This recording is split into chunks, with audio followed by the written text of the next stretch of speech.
하나님께서 이 시간 우리 모두에게 크신 은혜와 사랑을 베풀어 주실 줄 믿습니다. 네.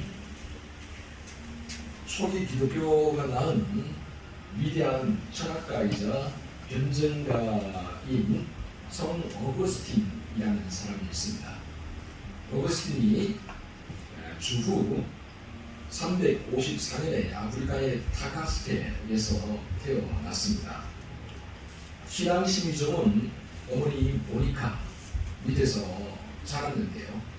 어찌된 일인지 크면 클수록 반항심이 생겨서 하나님을 등지고 하나님을 애써 외면하면서 살았습니다. 그러니까 방탕하고 혼란스러운 삶을 살았던 것이죠. 세상의 출세와 또 세상 사람들의 인정만 바라면서 살았던 것이죠. 그러다 그가 이탈리아 밀라노로 가게 되는데 그 밀라노에서 암브로스 주교를 만나게 됩니다. 그리고 암브로스 주교의 설교를 3년 동안 들으면서요. 그가 그 마음 가운데 그 영혼 가운데 커다란 변화를 느끼게 되죠. 그러면서 예수 그리스도를 주님으로 영접하게 됩니다.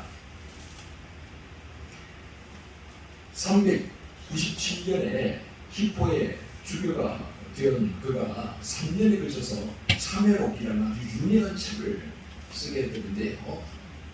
이 참회록은 그가 어릴 때부터 지금 현재까지 어떻게 살아왔는가를 신앙적으로 고찰하는 그런 책입니다.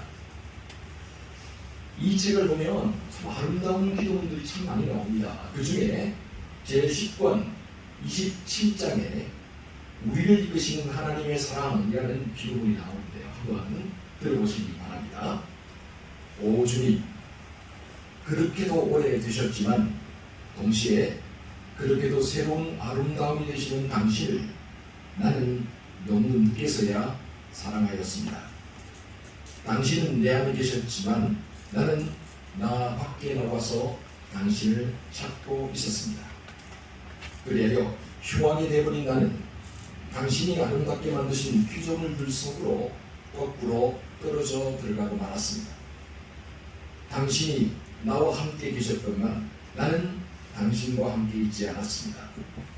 그 피조물들의 외형적인 아름다움이 나를 당신에게서 멀리 떠나게 한 것입니다. 그러나 실은 그 피조물들의 아름다움도 당신 안에 있지 않으면 존재할 수도 없는 것이 아닙니까? 그래도 당신은 부르시고 소리질러 귀머리가 된 내 귀를 열어주셨습니다. 또한 당신은 당신의 빛을 나에게 번쩍 비추사 내 눈의 어둠을 쫓아버리셨습니다. 당신이 당신의 향기를 내 주위에 풍기셨을 때 나는 그 향기를 맡고서 당신을 더욱 갈망하였습니다. 나는 당신을 맛보고서 이제 당신의 굶주리고 목말라 합니다. 오 주님, 당신이 나를 한번 만져주시네 나는 당신의 평화를 애타게 그리워하고 있습니다. 참 아름다운 구절이죠. 그런데 어거스틴처럼 우리도 이 세상을 방황하면서 하나님을 등지고 떠날 때가 참 많다라는 것입니다.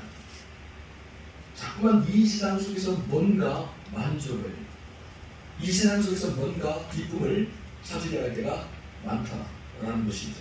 정작 하나님은 내 안에 계시고 내 곁에서 나와 함께 계신데 우리는 세상의 눈이 멀어서 내 생각과 내 고집의 귀가 멀어서 하나님을 떠나서 엉뚱한 길로 나갈 때가 많다는 것이죠.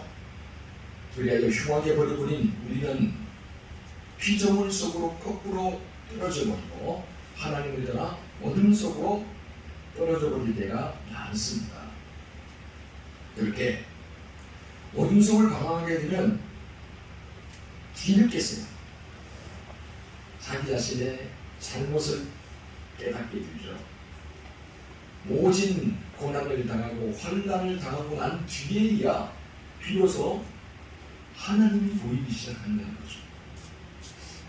그래서 깨지고 부서지고 난 이후에 하나님께로 돌아와서 무릎을 꿇는 사람들이 얼마나 많습니까?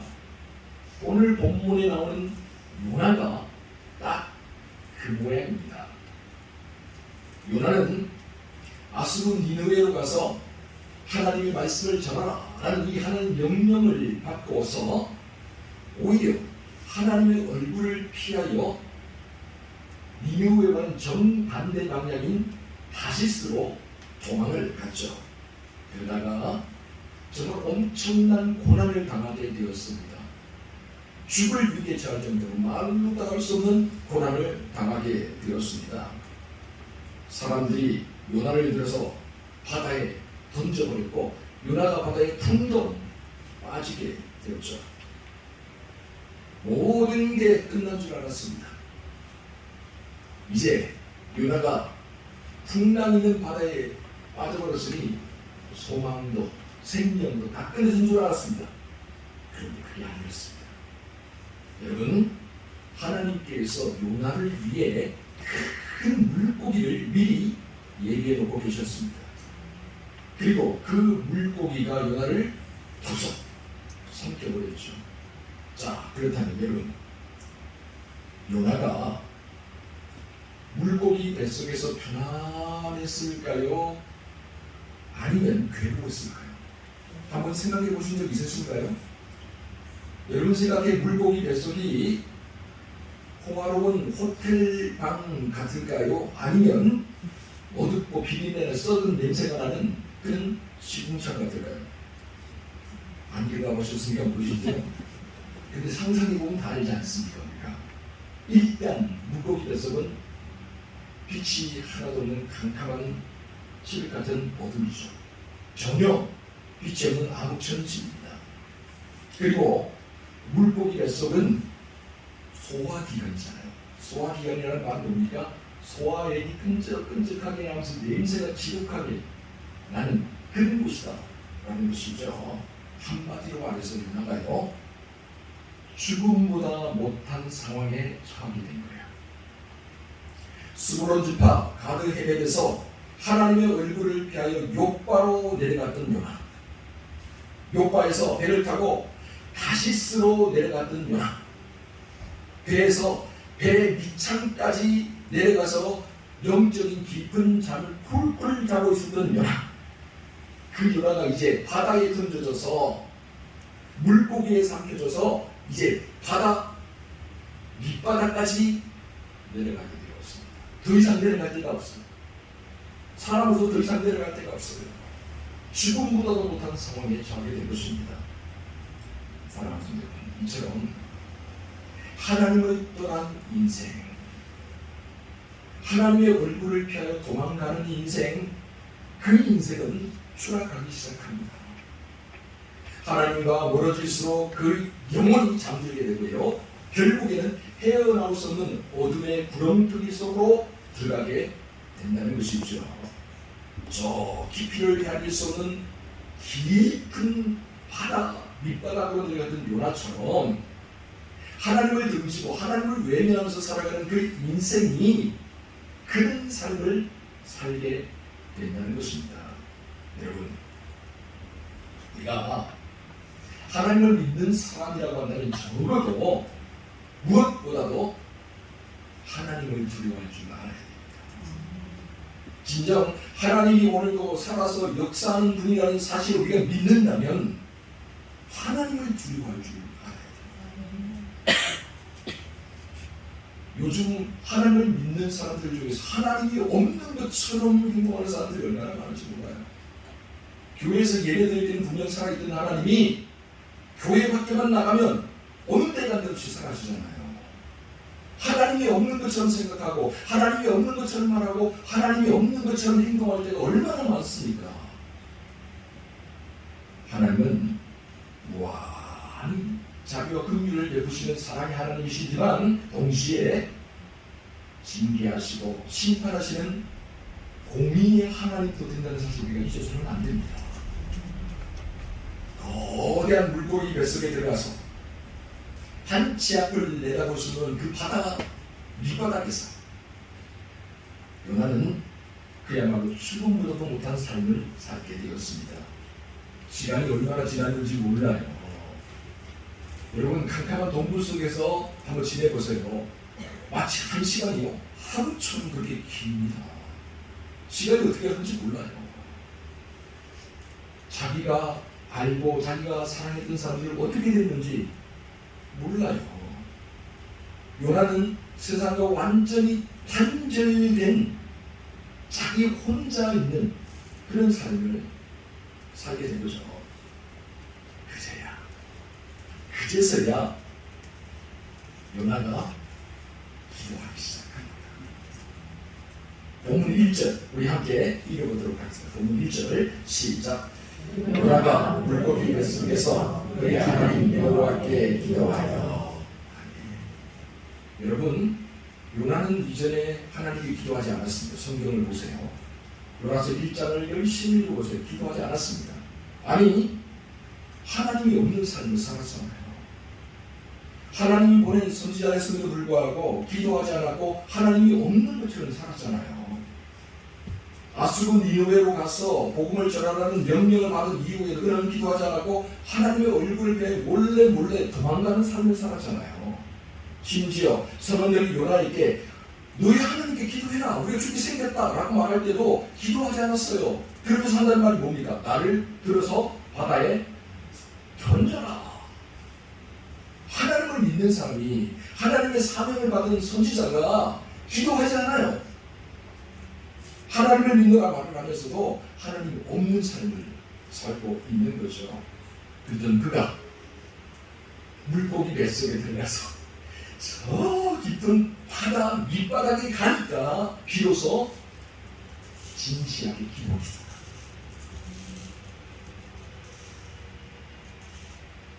사실 저도 그런 생각을 해봅니다. 여러분 물고기 뱃속에서 요나가 할 수 있는 일이 뭐가 있을까요? 한번 상상해 보신 적 있습니까? 제 생각에 딱 두 가지가 있을 것 같아요. 하나는 뭡니까? 자포자기하고 물고기를 잡아먹기 위해서 그대로 죽는 거죠. 에이, 어차피 이렇게 된 거 포기하자. 그러면서 벌렁 들어 누워서 죽음의 때를 기다리는 거죠. 또 하나는 뭡니까? 그래도 내가 하나님의 선지자인데 이렇게 죽을 수는 없다. 하나님께 기도 한번 해보자. 딱 두 가지밖에 없어요. 사실 그죠? 이 두 가지 중에서 요나가 무엇을 선택했느냐? 그래도 내가 선지자인데 그래도 내가 하나님의 말씀을 받은 사람인데 나는 그 후자를 선택했다라는 것이 그래서 기도하기 시작합니다. 여러분 광풍이 일어나는 바다 한가운데서도 기도하지 않았던 요나 사람들이 오히려 나를 들어서 바다에 던져라 그렇게 호기롭게 당당하게 이야기했던 요나 그 요나가 어떻게 기도할 생각을 했을까? 아마도 밤낮 3일을 물고기 뱃속에 있으면서 요나가 두려웠을 것 같습니다. 무서웠을 것 같습니다. 죽으면 죽으리라고 했지만 그러나 막상 죽음이 눈앞에 오니까 요나가 두려워했을 거예요. 이대로 목숨이 끊어지면 어떻게 될까요? 다 끝나는 건가요? 예수 믿는 사람들 중에서도 그런 사람들이 있어요. 이 세상에서 편안하게 만족스럽게 살다가 죽으면 그만이지 라고 이야기를 아주 당당하게 이야기하는 사람들이 있습니다. 그러나 그렇지 않습니다. 여러분 우리가 예수를 믿는 이유가 뭡니까? 하나님을 믿는 이유가 뭡니까? 우리에게는 하나님 나라에 대한 천국에 대한 소망이 있기 때문에 그런 거예요. 우리가 이 세상 생명이 다하는 그날을 하나님 앞에 서게 돼요. 여러분 이게 믿음이에요. 이 믿음이 없다면 우리가 믿는 모든 믿음이 다 헛것이에요. 요나가 3일을 물고기 뱃속에 있어 보니까 내가 이대로 죽는다면 하나님 앞에 서게 될 텐데 하나님 앞에 서게 되면 내가 무슨 말을 하지? 하나님의 얼굴을 향하여 도망가다가 바다에 던져져서 죽었다고 말을 해야 되나? 하나님의 선지자가 하나님의 명령을 거부하고 내 고집대로 내 생각대로 살다가 죽었다고, 그래서 이게 하나님 앞에 왔다고 그렇게 말을 해야 되나? 내가 어떻게 하나님 앞에 고개를 들지? 그런 생각을 했겠죠. 왜요? 요나는 하나님이 살아계시다는 걸 알잖아요. 살아계신 하나님의 음성을 들었잖아요. 살아계신 하나님을 만났잖아요. 그러니까 요나는 두려웠던 거예요. 이대로 죽는다면 어떻게 될까? 여러분 한번 상상해 보셨습니까? 누가복음 16장에 보면 어리석은 부자의 얘기가 나옵니다. 어리석은 부자가요, 한 해 농사를 지는데 상상도 없을 한수 없어갖고 어마어마하게 풍년이 든 거예요. 그래서 그가 가지고 있던 곡간이 너무 작아요. 이 곡식을 다 저장할 수 없을 만큼 너무나도 큰 풍년이 들었어요. 그래서 어떻게 합니까? 이 곡간을 걸고 더 크게 지읍니다. 그리고 이 풍년이 된 곡식을 쌓아놓고 내가 평생을 먹으며 호의호식하며 살아간다. 대부분의 사람들이 그렇게 생각하죠. 우리도 그렇게 생각합니다. 그런데요, 하나님은 그 밤에 이 부자를 찾아와서 이렇게 말씀하십니다. 어리석은 자요. 이렇게 살면 어리석은 삶이라는 거예요. 왜 어리석은 삶이냐? 하나님 말씀하세요. 네가 곡간을 크게 새로 짓고 다 쌓아놓은 것을 내가 너의 영혼을 올밤 데려가면 그게 누구의 것이 되겠느냐? 하나님 물으세요. 네가 지금 쌓아놓는 것들, 그게 오늘 밤 내가 너의 영혼을 찾아가면 누구에게 되겠느냐? 하나님이 살아계신 분이라는 사실을 믿는 사람들은 하루하루 살아가면서 겉으로 살 수 없죠. 왜요? 하나님이 보고 계시잖아요. 하나님이 언제 우리 영혼을 찾을지 모르잖아요. 우리가 언제 하나님의 뜻을 줄 모르잖아요. 그렇기 때문에 두렵고 떨리는 마음으로 살아갈 수밖에 없는 거예요. 요나가 죽음의 위기 바로 그 직전까지 가니까 하나님이 두려웠던 거예요. 그래서 기도하기 시작합니다. 여러분, 자, 그렇다면 요나는 어떻게 무엇을 기도했을까요?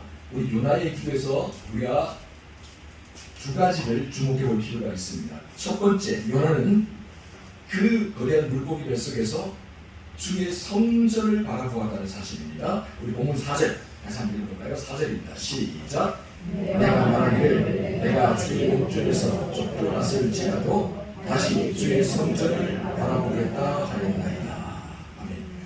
여러분 본문 7절 됐으면 마찬가지예요. 우리 7절도 같이 한번 읽어볼까요? 시작. 내 영혼이 내 속에서 기도할 때에 내가 여호와를 생각하였니 내 누가 주의 이름을 싸우며 주의 성전을 전하리라. 아멘. 여러분, 요나가 죽음의 위기에 닥쳐서 어디를 바라보면서 기도하고 있습니까? 주의 성전을 바라보고 기도합니다. 여러분, 요나와 마찬가지로 우리가 어려움을 당했을 때 어디를 바라보고 어디에 나와서 기도해야 되나요? 다니엘에서 묻자는 거예요. 다니엘이요.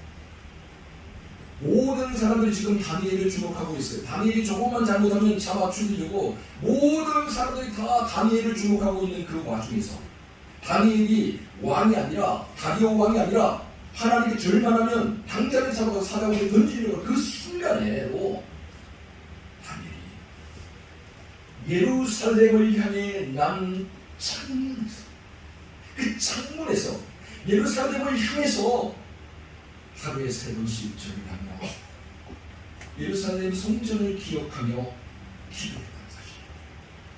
그런 다니엘이기 때문에 하나님께서 그를 지켜주셨고 하나님께서 그를 높이 들어서 사용해 주셨습니다. 마찬가지예요.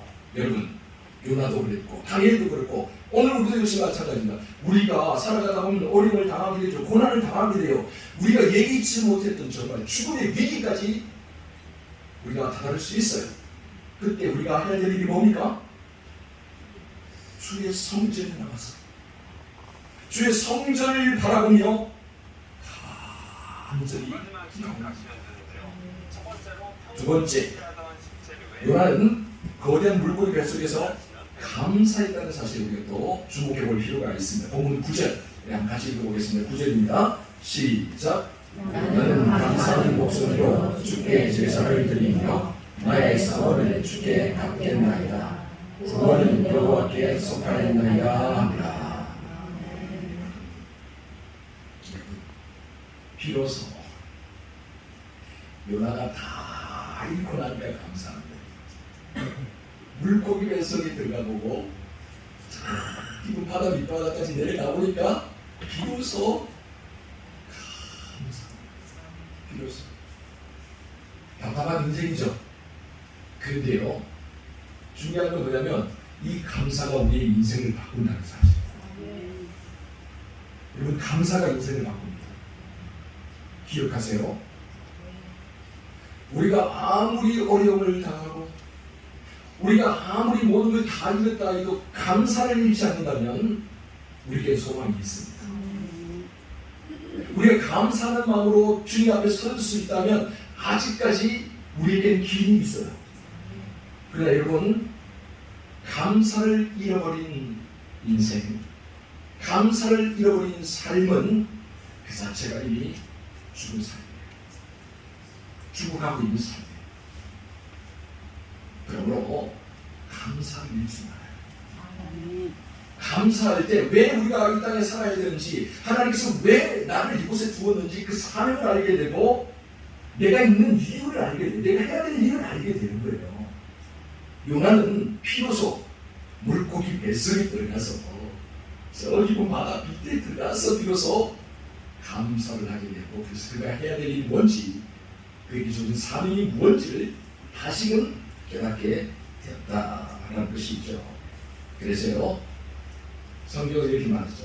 고난이 곧 우리에게 참된 스승이라는 거예요. 우리 시편 119편 71편인데요. 같이 한번 읽어보도록 하겠습니다. 시작. 고난을 당하는 것이 내게 유익이라 그로 말미암아 내가 주의 윤례를 배우게 되었나이다. 고난 당하면 아프죠. 힘들죠. 괴롭죠. 그 고난을 통해서 하나님은 우리가 하나님께로 더 가까이 가는 길을 여세요. 우리가 믿음으로 감사하면서 끝까지 견디고 인내하고 버틸 줄 알면 그 고난 가운데 하나님을 만나주세요. 그래서 고난당하는 것이 내게 유익이다. 왜요? 이를 통해서 주의 말씀을 배우고 주님을 만나게 되니 내게 유익이 아닐 수 없습니다. 라는 그런 고백이 저절로 나오게 되는 것이죠. 자, 저 바다 밑바닥에서 물고기 뱃속에서 요나가 하나님을 향해 부르짖었습니다. 하나님께서 이 기도를 들으셨을까요? 안 들으셨을까요? 어떻게 그렇게 확신하십니까? 본문 10절을 보면 확인해 볼 수 있죠. 우리 본문 10절 같이 읽어보겠습니다. 시작. 여호와께서 그 물고기에게 말씀하시되 요나를 육지에 더하니라. 아멘. 요나가 하나님께 간절히 기도했고 하나님께서 그 기도를 들으셨고, 그래서 하나님께서 물고기에게 명령하셨고 물고기가 하나님 말씀에 순종해서 요나를 육지에다가 더해냈다. 요나가 살아났습니다. 할렐루야. 자, 그러면 살아난 요나, 이제 하나님 말씀에 절대 순종하면서 살았을까요? 아니면 또다시 자기 고집 내세우고 자기 생각 내세우고 그렇게 살았을까요? 궁금하시죠? 다음 시간에 궁금하신 분 다음 시간에. 사랑하는 여러분, 비록 우리의 삶에 고난이 닥쳐온 다를지라도 우리가 하나님 앞에 나와서 진심으로 기도할 줄 아는 사람이 된다면, 주의 성전과 주의 교회를 찾을 줄 아는 사람이 된다면 오히려 그것이 우리에게 유익이 될 수도 있습니다. 우리가 상상치 못했던 하나님의 은혜를 맛볼 수 있는 기회가 되기 때문입니다. 여러분, 하나님은 지금도 살아계시기 때문에 우리의 기도를 들어주십니다. 요나의 기도만 들으시는 게 아니에요. 우리의 기도를 하나님께서 듣고 계세요. 저 바다 밑바닥에서, 저 물고기 뱃속에서 헤아릴 수 없는 고난 가운데서 부르짖고 있는 성도들의 기도를 오늘도 하나님은 듣고 계세요. 그러므로 기도의 사람들이 되시기 바랍니다. 앞뒤가 꽉꽉 막혀도 빠져나갈 구멍이 보이지 않아도 끝까지 기도할 수 있는 기도의 사람들이 되시기 바랍니다. 기도할 때 우리에게 길이 열립니다. 기도할 때 우리에게 방법이 생깁니다. 기도할 때 우리에게 소망이 생깁니다.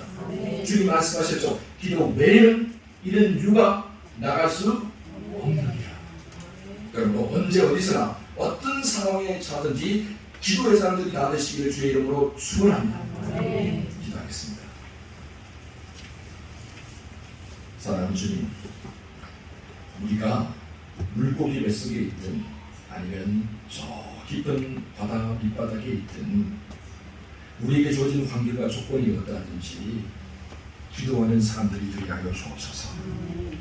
기도를 통해 우리의 모습을 바라보고 기도를 통해 하나님의 뜻을 새롭게 깨달으며 기도를 통해 우리가 해야 될 일들과 나아가야 할 방향을 발견하게 해 주옵소서.